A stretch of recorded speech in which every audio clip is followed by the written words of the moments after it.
I think we did 4 episodes over about 2 years there, and then stayed on working at MTM on the Paul Sand Show. But each time, yeah, we would pitch an episode, and it was great. We learned a lot working with Alan Burns and Jim Brooks.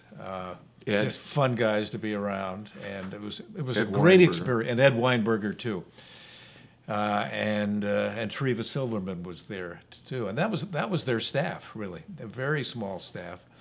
And the show was hugely popular, and it was fun to go to the filmings. The writers were always introduced, and writers spend a lot of time writing shows they don't particularly think are that great, and that wasn't one of them. Yeah. I mean, it's a real treat to be on a show where as Dave said, the characters are actors are great. The people who created it really knew what they were doing. And remember earlier I was saying when we were talking about the Don Knotts show, I couldn't remember what bumped us off the air on Tuesday nights. It was the Mary Tyler Moore show. That's right. It comes back to me now. And there was that quote, right? I know we were so excited because we thought, geez, we got Don Knotts, won all these Emmys, and we're going against Mary Tyler Moore, who was just off the Dick Van Dyke show. They didn't have Dick. They had, Mary.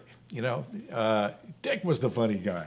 And so, boom, we were off. And she was quoted as, I remember in maybe the trades, as saying how upset she was that they had slotted her, that they had put the Don Knotts show in against her, because she'd said the same thing. This guy's a huge star, and what chance do I have? Yeah. Ultimately, Mary Tyler Moore show, I think, was moved to Saturdays a few years later. But we both had watched the shows just as viewers, and we had heard their voices, in our ears. At first, it can be a little rocky. Yeah. But over time, you just, you pick up the rhythms, the speech rhythms, the cadences, the attitudes of the characters, and I think the job we saw was just what you're talking about. That the job was to make sure that we had immersed ourselves so much, so we would try to get scripts of the shows that we were going to write. We would want to read the script so that we could get a real sense of who the characters were. Would you do that before you even pitched? Just so you are kind of conversant? Not as much as after we certainly thought we knew the show before we pitched. But if we were going in on a show where we didn't know it, we would probably get the bunch of tapes or scripts and study them.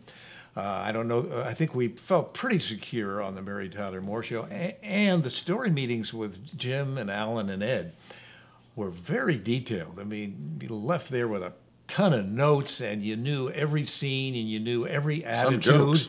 Yeah, some jokes arrived at right in the story meeting were included in the notes, and you knew all the attitudes of each character and the progression through every scene of the whole story. So you felt pretty confident when you left with just the story notes. They never, as Carl used to say on the Van Dyke show, we won't send you up in a crate. What Steve said here, I think, is really important. That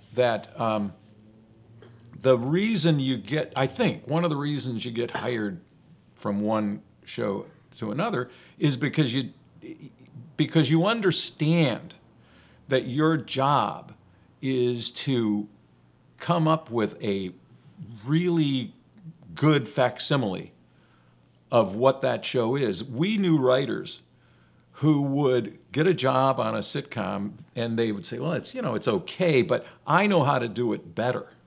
And I'm going to show these people, what they could be doing if they really understood it. And then they write a show that's not a reasonable facsimile, but is their improvement, and it never worked. We always were confident in the fact that we could never do it better. That's right. That's right.